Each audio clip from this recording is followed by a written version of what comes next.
Okay, now we have to find centroid of 1 comma 2 3 comma 4 5 comma 6.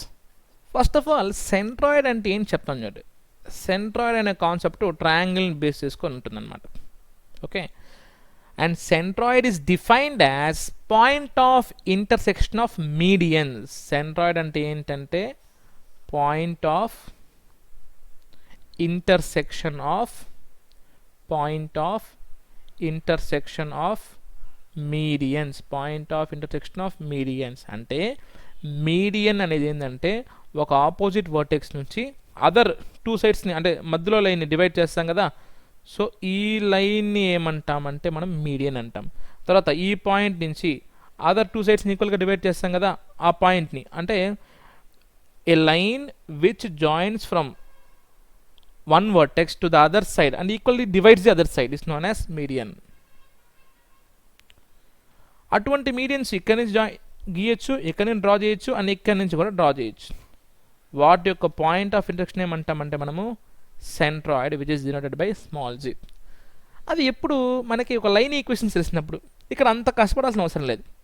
3 coordinates ఇచ్చేసారు చూడండి. ఒక coordinate ఏమో 1, 2, ఇంకోటేమో 3, 4, ఇంకోటేమో 5, 6. ఓకే, ఇప్పుడు సెంట్రాయిడ్ డెడ్ ఈజీ ఏంటంటారా, G is equal to 3 points ఉన్నాయి కదా, x1 plus x2 plus x3 by 3, y1 plus y2 plus y3 by 3 అంతే.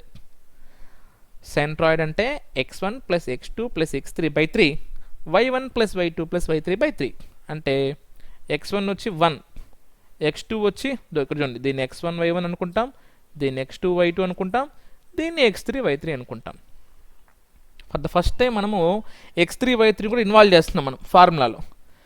ఇంకేముంది, x1 plus x2 plus x3 by 3 అంటే 1 plus 3 plus 5, 1 plus 3 plus 5 by 3, 2 plus 4 plus 6, 2 plus 4 plus 6 by 3, 1 plus 3 4, 4 plus 5 9, 9 by 3, 2 plus 4 6, 6 plus 6 12 by 3 అంటే 3 1 జార్ 3 3 జార్ 3 1 జార్ 3 4 జార్. So 3, 4 is centroid. అయిపోయి answer. ఓకేనా, క్లియర్.